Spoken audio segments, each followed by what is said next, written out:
Hello, my friends. Today I'm going to talk about how to tell if you're shut down, what shutdown is, and ways you can start to re-emerge from that shutdown. Now, this is something I've lived through deeply myself. I remember, in my 20s, I was an alcoholic, and looking back, I can see that I was very shut down. That my body felt really heavy. I felt quite depressed. I didn't really feel like myself. I was very sort of withdrawn. I didn't really have much motivation or drive. And the standout thing I remember is describing life as being monochrome. It felt like everything was just different shades of grey. There was no aliveness, no juice to life. The good, the bad, it all just faded into grey. It was a very painful place to be. And in this video, I want to explain what that is, this phenomenon we call shutdown, and again, signs that will help you realize that this might be something that's relevant to you, and some ways of coming out of it.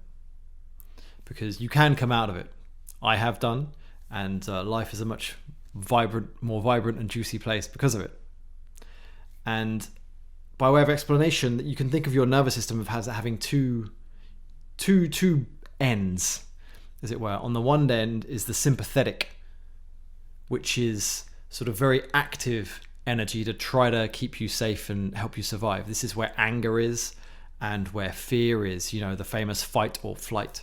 So, when the sympathetic end of your nervous system is activated, you might be really energized to, get out of a corner you're trapped into, or to run away from a given situation. On the other end, there's the dorsal vagal end of the spectrum. This is the opposite. This is very low energy. So where sympathetic is very high energy, as you go down towards dorsal vagal, it gets more and more low energy. And it's that low energy that's actually your way of staying safe. This particularly is the case when feelings are coming up that are too overwhelming for us to deal with. And this is when we can start to shut down. And if things are too overwhelming, we might momentarily disconnect from ourselves, go a bit numb in the body or dissociate. But it's when this momentary reaction becomes a permanent state, because we've repeated it so many times, we've gone into that little momentary disconnection from our body so many times, it becomes a permanent state of being. And that's when you could say that you're shut down. It's like that's how life feels. It's how you move through the world most of the time. And so this shutdown is a protective nervous system pattern that's designed to sort of mute the aliveness, the intensity of what you're experiencing in order to keep you safe. Because that full intensity of life and those intense emotions and energies will be too much for your nervous system. It would, dysregulate you too much. There are I can give you 5 signs here that are ways of telling if you're in this state. The first is that you feel heavy and flat. There's a lack of aliveness and sort of a juiciness to life. This is this kind of monochrome idea I mentioned, that everything just feels kind of flat and grey and just the same. The second one is that motivation and drive tends to be very low. It can feel like there's no real point to life, because to the nervous system, that kind of motivation and drive feels quite threatening. Perhaps you've had experiences where you've tried to engage with people in life and you've been shut down by them. And that's too painful. So you shut down from the painful feelings and you rein in your drive and your motivation as a way of staying safe, because it's much safer just to not really do too much in life, not to be too ambitious or try too hard, because that could risk painful feelings. The third is that you tend to be more withdrawn and isolated. So for the same reason as the second one, social interaction can be quite intense and challenging. And so to stay safe, we tend to withdraw in ourselves. We might, when we're feeling shut down, we speak much less. We tend to emote and be much less expressive. We socialize less. This is a consequence of this shutdown, of just trying to minimize risk and intensity. A fourth one is that we feel quite distant or separate. from life, from others. That kind of, our nervous system creates a more intense sense of separation, because although it's really painful, that again is safer on some level for us, because it's less risky to feel safe rather than feel like we're, in the flow of life, really engaging really freely with others. Instead, we have to create this sort of artificial wall of separation. A fifth one is that thinking becomes more difficult and slower, and that decisions can be very fatiguing. This can be a difficult one to deal with, but life just feels overwhelming. It feels like a lot. If you have to make a few decisions in a day, that can feel like 10 times harder than it maybe used to for you. And it's very important to know that none of these signs is anything that you're doing wrong. It's your nervous system's way of protecting itself. And in fact, I'm going to talk about now some ways out of it, but it's helpful to talk about some ways that aren't necessarily going to help you out, that might seem like you want to try, but they're not really going to help you out. So for example, trying to push yourself to be really productive, to almost trying to force yourself through this state of shutdown, just with sheer will, trying to blast it open, tends to be counterintuitive, because your nervous system doesn't feel safe on some level, and it's wanting to withdraw. It's wanting more safety for a while. It's almost like with shutdown, you need to let it complete itself. You have to be allowed to stay in that shutdown place, and then slowly the nervous system, in its own pace, if you give it the right support and care, starts to open up again. But you can't force that. If you're trying to force yourself to be more productive, it tends to just add stress to the system and shut you down even more. Think about it this way. Imagine there's a child in the room with you, and you can tell they're shut down. Their eyes are cast down. They're looking at the floor. They're not speaking. They're quiet. They're withdrawn. You can tell they're not happy. What happens if you tell that child, come on, let's just, that's ridiculous. There's no time for that. Let's go. Let's smile. Let's laugh. Let's have fun. Let's do something useful. Let's not just sulk. What happens to that child? They get even more withdrawn. You can see the stress rising in their face. Whereas what happens if you just go to that child, it's like, hey, I can see you're quiet and you're tired and you're not, you're not comfortable. You don't feel safe here. That's okay. What do you need? Is there something? I'm just going to sit with you while you're feeling this way, and it can last as long as it likes, and it's absolutely fine.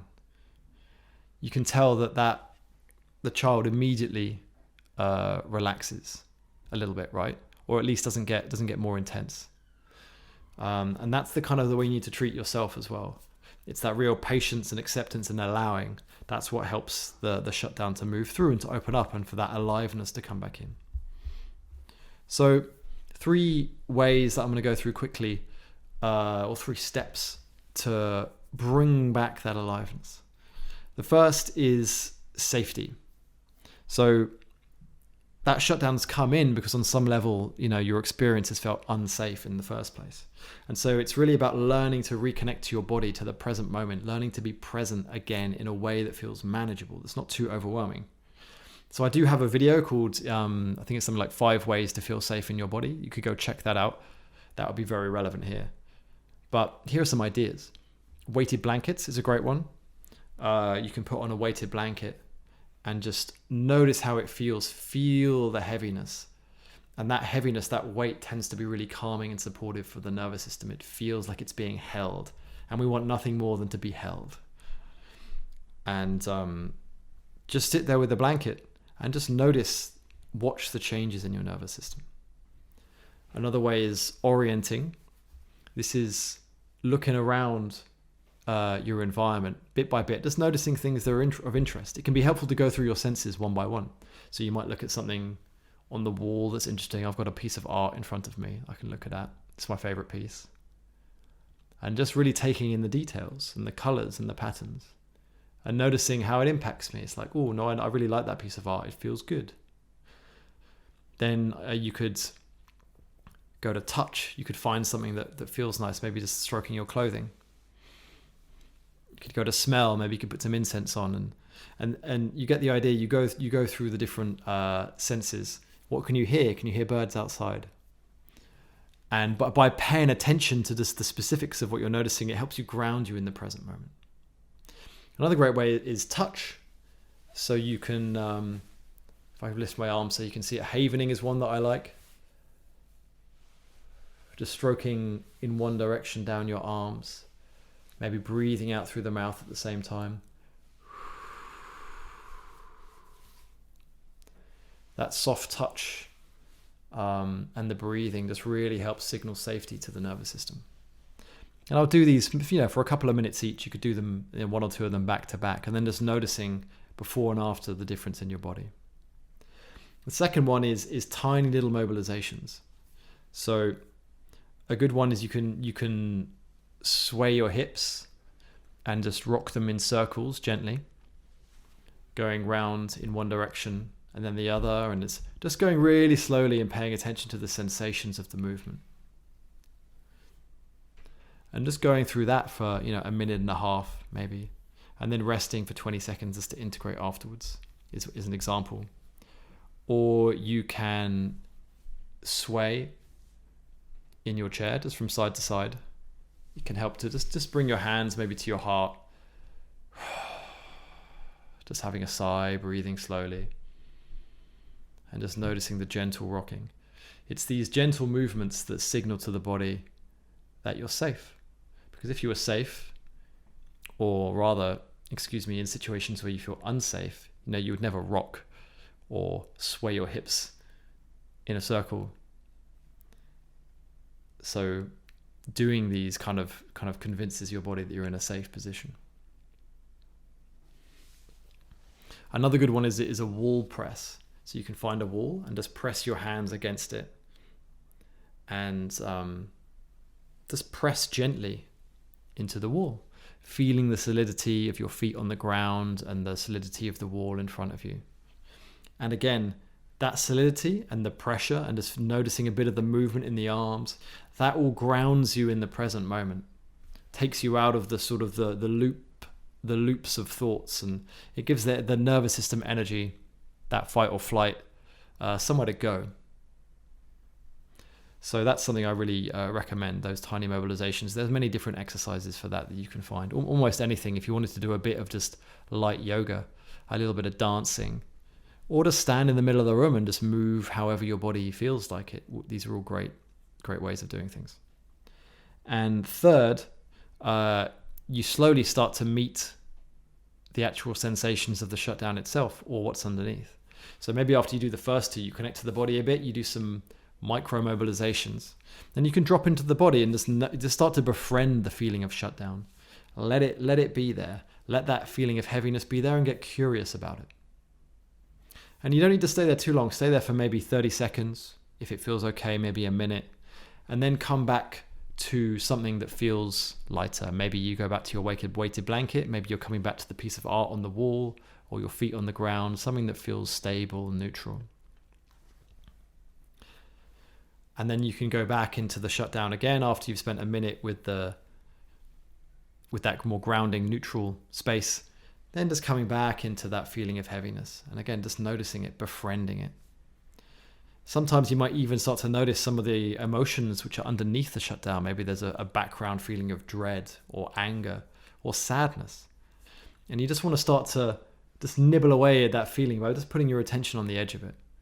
And again, starting to see if you can maybe just feel sad for a few moments, or feel a little bit of that anger, or that shame, or whatever it is, that intense emotion that will be underlying the shutdown.